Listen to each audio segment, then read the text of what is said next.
Hello मेरे प्यारे student साथियों, आप लोग कैसे हो। मैं जानता हूँ कि आप लोग अच्छे होंगे। आज मैं लेकर के आ चुका हूँ वेरी मोस्ट इम्पॉर्टेंट बिलियन का क्वेश्चन, जो कि आप लोगों के चैप्टर से पहला चैप्टर का ये है। बहुत वेरी मोस्ट इम्पॉर्टेंट है। ये हर साल पूछा जाता है यूपी बोर्ड एग्जाम में।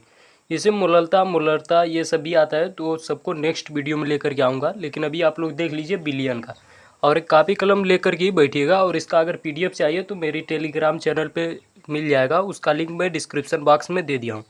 तो चलिए, आप लोग का स्वागत है मेरे new YouTube channel Rahul Yadav R classes में।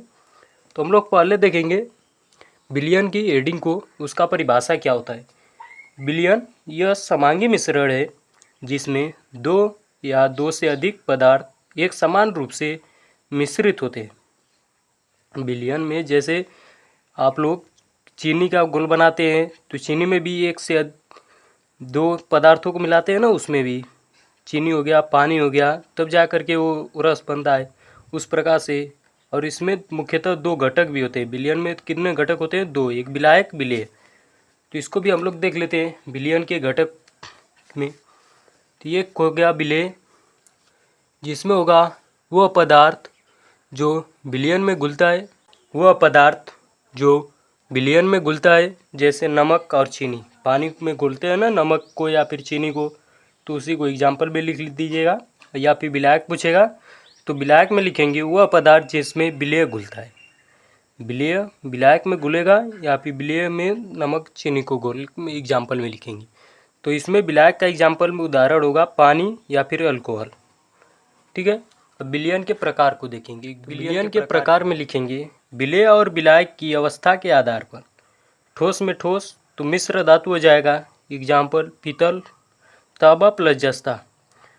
ठोस में द्रव तो नमक का घोल या फिर चीनी का घोल। ठीक है। द्रव में द्रव का देखेंगे तो शराब और पानी का घोल, शराब और पानी का घोल। ठीक है। तो इसी प्रकार से हम लोग लिखेंगे। ये छाट करके लेकर के आया हूँ शॉर्ट नोट्स, जो कि एग्जाम के करीब जब आएगा उस समय आप लोग को याद करने में अच्छा रहेगा, तो उस समय जल्दी से ये सब याद होगा। तो इसीलिए मैं आप लोग को शॉर्ट लेकर के आ रहा हूँ। और इसके पहले का विद्युत आवेश का भी ला चुका हूँ, तो उसका लिंक मैं डिस्क्रिप्शन बॉक्स में दे दिया हूँ। तो उसको भी जा करके आप लोग एक बार देख लीजिए। उसका भी जो तो अभी तक नोट्स नहीं बनाए हैं वो ये लोग अपना नोट्स बना ले। अब देखेंगे दूसर का संतृप्त के आधार पर। तो असंतृप्त विलयन होता है और एक संतृप्त विलयन होता है, एक अति संतृप्त विलयन होता है। तो संतृप्त के आधार पर विलयन तीन प्रकार का होता है। ठीक है। एक असंतृप्त विलयन जिसमें विलेय घुल सकता है, जिसमें विलेय घुल सकता है। संतृप्त विलयन में देखेंगे जिसमें अधिक विलयन नहीं घुल सकता। अति संतृप्त विलयन क्या होता है? जिसमें तापमान बढ़ाने पर विलेय और विलेय को घोला जाता है। ठीक है। ये जो और है ना, ये गलत से लिखा गया है, जल्दी जल्दी में लिखने में। ठीक है। तो आप लोग इसी प्रकार से लिख करके आइएगा एग्जाम में। टोटल का टोटल नंबर मिलेगा, एग्जामिनर एक भी नंबर आप लोग का नहीं काटेगा।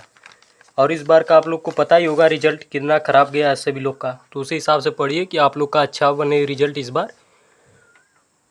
और विलयन की विशेषताएं में हम लोग लिखेंगे यह समांगी होता है, इसके कण सूक्ष्म होते हैं और साधारण आँखों से नहीं देखे जा सकते। यह अस्थायी होता है, यानी लंबे समय तक रखा जा सकता है। और चौथा लिखेंगे प्रकाश को सीधे पार करने देता है। प्रकाश को एक ओर से दूसरे ओर सीधे से पार हो जाता है, जिसमें हम लोग टिंडल प्रभाव नहीं दिखता, टिंडल प्रभाव नहीं दिखाता। ठीक है। अब चलिए आगे वाला देख लेते हैं। विलयन की सांद्रता है। तो विलयन की सांद्रता हम देखेंगे कि विलयन की सांद्रता यह बताती है कि उसमें विलेय की मात्रा कितनी है। विलेय की सांद्रता क्या, विलयन की सांद्रता क्या बताती है कि उसमें विलेय की मात्रा कितनी है। ठीक है।